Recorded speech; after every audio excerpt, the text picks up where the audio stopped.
So kahit tinidiligan ko siya 2 times a day, sobra talagang init. Nasusunog yung dahon nila kasi malinsangan. Bukid kasi dito, makikita nyo sikat na sikat yung araw. Ayan, sikat na sikat yung araw, ang sobrang init. Kung makikita mo dito yung dahon ng iba, talaga natutuyo siya. Ayan o, natutuyo talaga siya. Pero so quick update muna tayo. Summer, mainit.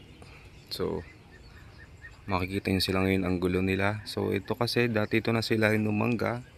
Tapos yung mga palis ko na nando sila yung mangga, inilipat ko muna sila dito kasi nagbakod doon, pinutol yung mangga. So yung mga pakpaklawin ko nandito, tapos yung mga palis ko nandito ulit sa side na to kasi inaayos siya, nilipat doon. So ngayon nandito sila talaga, tapos yung orchids na nandito.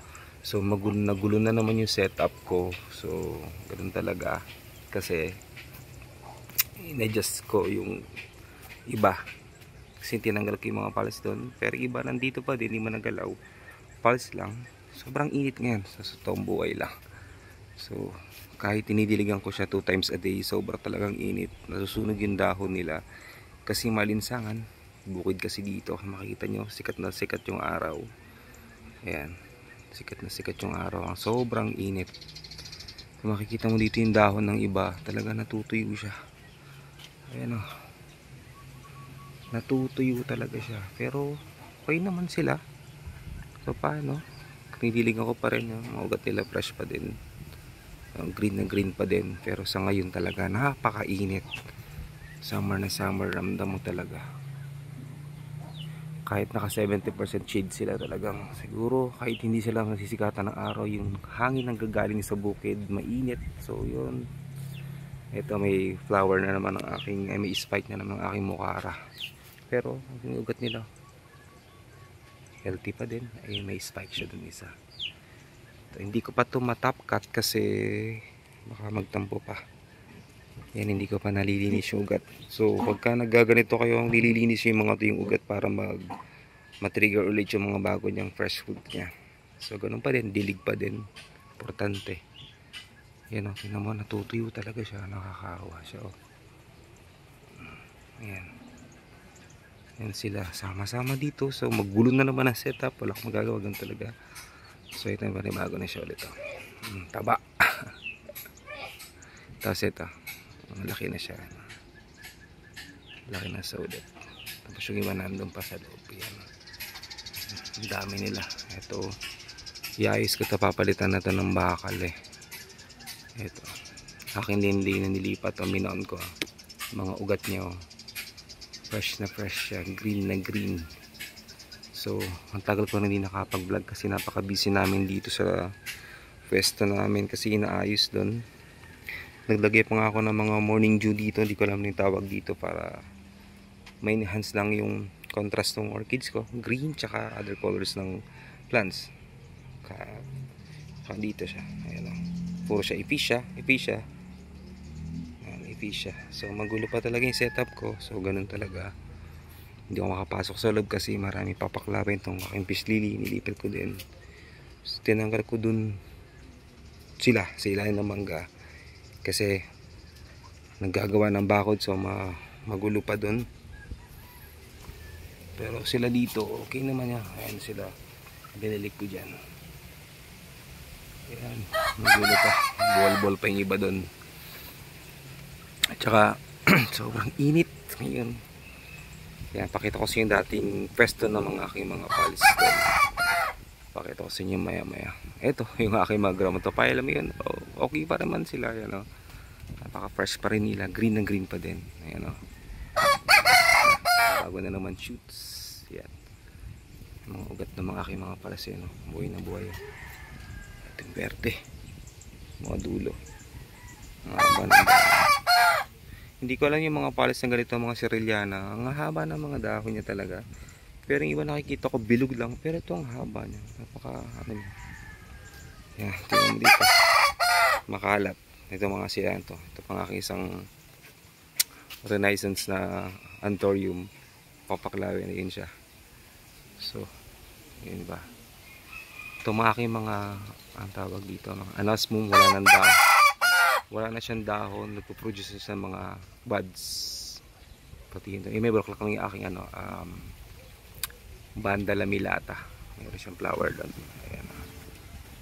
Ayan. Ang dami na rin yung ugat. Kinapit ko na rin siya doon. Ang ingay ng manok. Yan, ito yung dating pwesto nila. Kung titingnan nyo diba dati nandito sila.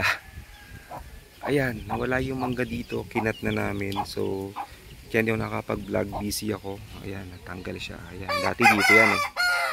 Ayan, sobrang init na. Kasi babakuran na namin. So, kailangan ko silang tanggalin bago sila mamatay dyan. Ayan, ano sila. Diba dati dyan sila. Lamig-lamig dyan ngayon. Hindi na siya malamig. Mainit na. Ayan, mga pinagputulan na. Ayan, ang kalat na mga apaka-messy niya yan. Pero ganun talaga. Kailangan mo yung ayusin. Ayan sila. Ayan siya. Yan, dito talaga sila ngayon. So, hindi ko pa naayos to. Hindi ko pa siya na set up na maayos. Kasi, makikita nyo makalat pa siya. Yan pa. Pero yung orchids ko, nandun pa din. Ito lang mga anthurium ko, tsaka mga birdnest fern ko. Talagang hindi pa sila okay ng pwesto nila. So, hindi ko pa siya naasikaso. Napakalat. Pasensya na sa manok, maingay talaga. Pero yan, dito, okay naman sila dito. Yan. Araw-araw ko pa rin dinidiligan. Yan, green na green pa din. Sobrang init ngayon. Talagang 2 times a day ako nagdidilig. Every 7 o'clock ng umaga. Tsaka 3:30 or 4 o'clock. Depende pa din. Para ma-maintain ko lang talaga yung mga ugat nila na fresh. Na hindi natutuyo. Ayan. O, tingnan mo to. Sobrang init. Ayan, nagaganyan yung dahon nila. Kahit naka-shade silang ganyan. Kasi nga, bukod sa mainit yung araw, mainit din yung singaw ng hangin. So, pumapaspas talaga dito. Ayan sila. Medyo makalat pa, pero ganun talaga. Ayusin ko din yan. Hindi rin ako nakakapag-vlog kasi busy sa gano'n namin ginagawa din. Ayan siya. Quick update lang sa inyo. Hindi ako nakakapag-update eh. So, okay, orchids. Ayan. Ayan. Dami nila. Magulo pa. Kasi ito papapalit na to ng bakal eh. Kasi iayusin din tong area na to. Iayos na rin siya. So magugulo din to talaga. Papalitan na ng bakal. Kasi para hindi na ako nagpapalit-palit ng mga materials kapag kasing kawayan hindi naman siya ganun katibay. 2 to 3 years nasisira na rin siya. So kailangan ko na siya palitan ng bakal talaga para hindi na ako nagwo-worry pag humangin or bumigat man. Hindi na siya magaganon. So yun, doon may mga ibang spike yung flower doon. Meron siya doon yung curly morning glory ko doon. Meron na siyang spike. Ayun. Spike hindi ko lang mapasok doon kasi tingnan mo siya. Makato kang papasok. Ang kalat. Ayan siya. Ito. Yung aminawn ko. Pero yung ugat nila green pa rin siya. Ayan na. Kasi nagdidilig talaga ako. Hindi ko sila hinahayaang matuyo. Pati ito. Ayan na. Ayan. Nagkakaroon sila mga blister. Oh. Sobrang init yan. Sa init ito. Kaya natutuyo yung mga dahon. Kahit naka-shade sila dyan talaga. Mainit. Pero ito. Patuloy pa rin talaga to. Yan. Tsaka yung mga dun. Yung iba dun. Hindi ko maabot. So yun lang guys, so quick update ko for today. Sobrang init. Magulo yung setup ko ngayon, pagpasensyaan nyo na. So panaayos kaya na-update ko ulit kayo. Maraming salamat, bye.